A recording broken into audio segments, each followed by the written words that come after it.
With Hearts dropping points at Celtic Park, Ross County could continue their stellar rise under Jim McIntyre by climbing to third with a victory over Dundee. Before the game at Dens Park, there was a minute's silence to commemorate the 100th anniversary of the Battle of Lewes. Commentary comes from Alico Henley. Paul Hartley brings the changes with Kevin Holt and Julian Echeverria returning to the starting lineup. Rory Loy makes his home debut, and there's a first start for on loan Aston Villa midfielder Ricardo Calder.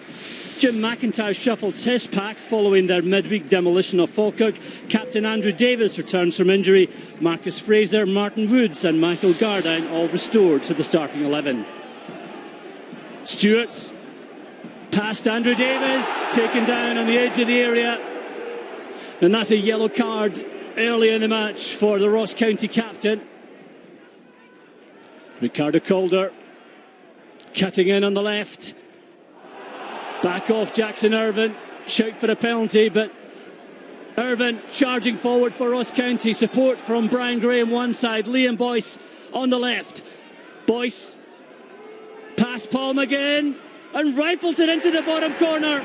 Ross County are ahead at Dens Park, and once again it's Liam Boyce scored a hat-trick in midweek against Falkirk, and the Northern Irishman drilled a low shot past Scott Bain to give the Staggies an early lead against Dundee.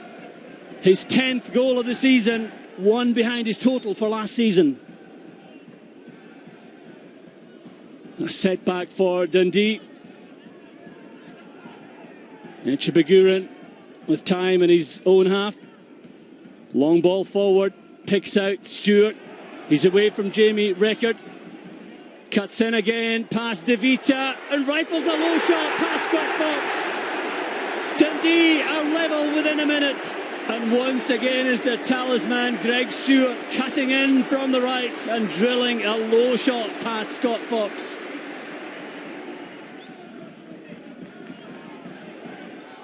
Irvine back to Marcus Fraser, cuts in on his weaker left foot, high ball in, and it's in the back of the net. Did James McPake get a touch on that? Marcus Fraser with a high ball in, looked like he got the merest of touches from McPake. Confusion between himself and the goalkeeper, and County ahead again.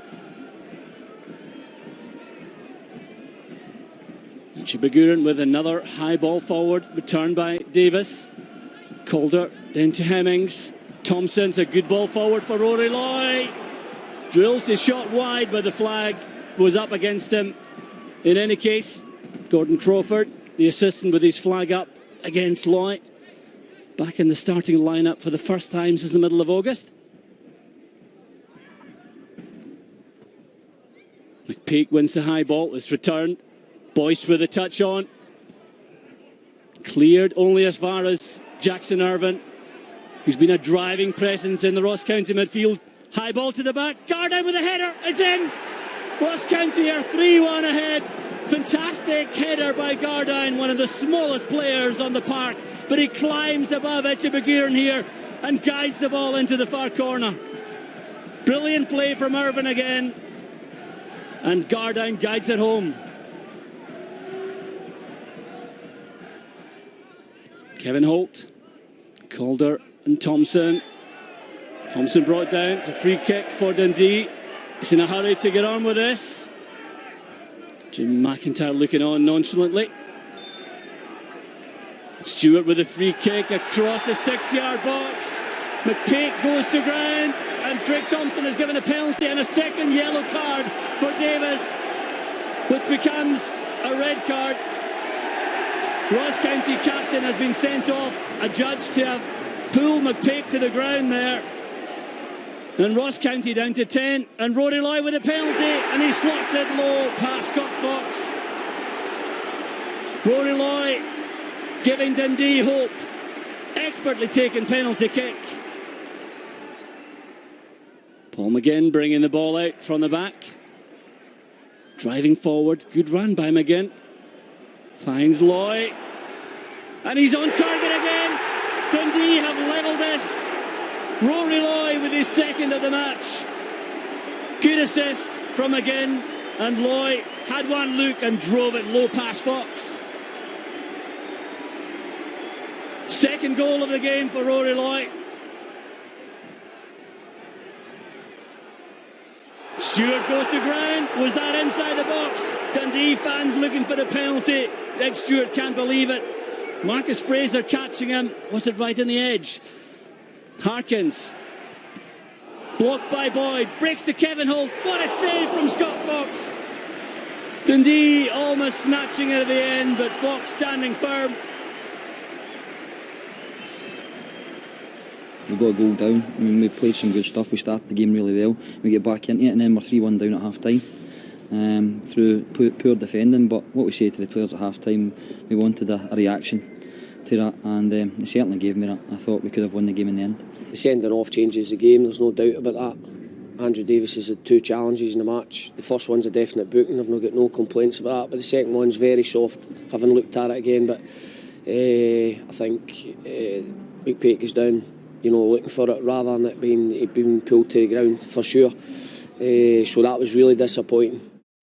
Yeah, Jim McIntyre not happy with the sending off of Andrew Davies. Stuart McCall, was it a typical manager's complaint about a refereeing decision, or does he have a point? No, I've got sympathy with Jim on that one, I've got to say. I think he admits the first one's a clear booking.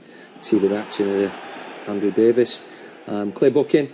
And I think the second one it changes the game, there's no doubt. It's a double whammy. It's not only a red card, it's a penalty kick and a score from it. But you see the referee's clearly looking at it. I don't see there's a clear shirt pull. There's a bit of arms. McPake makes the most of it. I think they're unlucky in the fact that the referee's looking right at it, and also most referees, I'm not saying would have given it, it'd have been a 50-50. So I understand Jim's frustrations about that, because I think that happens a lot in the box, just a little bit of tangling, but it's certainly changed the game. Soft one for you, Michael? Yeah, I think so. I think McPake had got goal side of Davies, and I think that there isn't, as Stuart says, there's not like a grab of the shirt or anything like that. And also, I think there's a Ross County player that crosses over in front of the ref as he's looking at that, and you've got to be 100% sure as the referee, and I'm not convinced that he can be. 22 years of age, Stuart, Australian international. How good a player is Jackson Irvine? Well, he's box to box. He's got great energy. Good in both boxes defensively. Aerially, he's very strong. Chips in with a goal. And I know there was a couple of clubs, down in this sort of neck of the woods, if you like, that wanted him. In fairness, we've talked before. I mean, he's very strong player, as you see there. Drives forward. And again, great goal by Boyce. And that's the one thing with Jim. I know we talk about Ross County being one of the few teams that have strengthened the budget, but it's who you bring in, who you recruit, and Jim's done that terrifically well. And Jackson being one for case. I mean, we talked about Davis before, ex-Bradford captain. That's a fantastic goal. Great header by Gardine. Sure is. But all in all, I said at the beginning of the season I felt they'd finish in the top 6, and I don't see anything to change my mind on that. An incredible statistic, given Ross County's fantastic start to the season, Michael, is that they haven't scored in the second half of a Premiership game this season. That came from match commentator Alco Henley. It's an amazing stat when you do think about how well they've done this season for it to all be cramped into half a game. Absolutely.